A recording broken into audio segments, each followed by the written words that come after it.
बिस्मिल्लाहिर्रहमानिर्रहीम अस्सलाम वालेकुम। आज हम टिक्की कबाब बनाएंगे। उसके लिए हमने बहुत ज़बरदस्त सा मसाला तैयार किया है। प्याज, टमाटर, सब्ज़ मिर्चें, सुरख मिर्च, हल्दी, नमक, गर्म मसाला डाल के हमने आलू की फिलिंग डाल के एक बैटर सा बना लिया। ये देखें बहुत ज़बरदस्त है। थोड़ा सा प्याज, टमाटर, सब्ज़ मिर्च को हमने रोस्ट कर लिया था। अब इसकी फिलिंग बनाएंगे। बेसन है, सुरख मिर्च, हल्दी, नमक है। अपने टेस्ट के हिसाब से डालिएगा और इसका एक गोल सा बना के थिक सा हम इसके अंदर अपनी टिक्कियाँ बना के फ्राई कर लेंगे। तो जब हम फ्राई करना शुरू हो चुके हैं, टिक्की भी आप अपने छोटे बड़े साइज़ की बना सकते हैं। बहुत ज़बरदस्त, बहुत यम्मी बनी।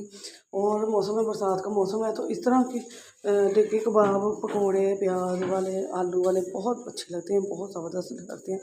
फुल वीडियो देखना चाहते हैं तो मेरे चैनल डेली फूड पर सर्च करें, लॉन्ग वीडियो इंशाल्लाह आपको मिल जाएगी। तो बहुत ज़बरदस्त, बहुत मज़े की बनी है। नई वीडियो के साथ फिर हाज़िर होंगे। दुआ में याद रखिएगा। अल्लाह।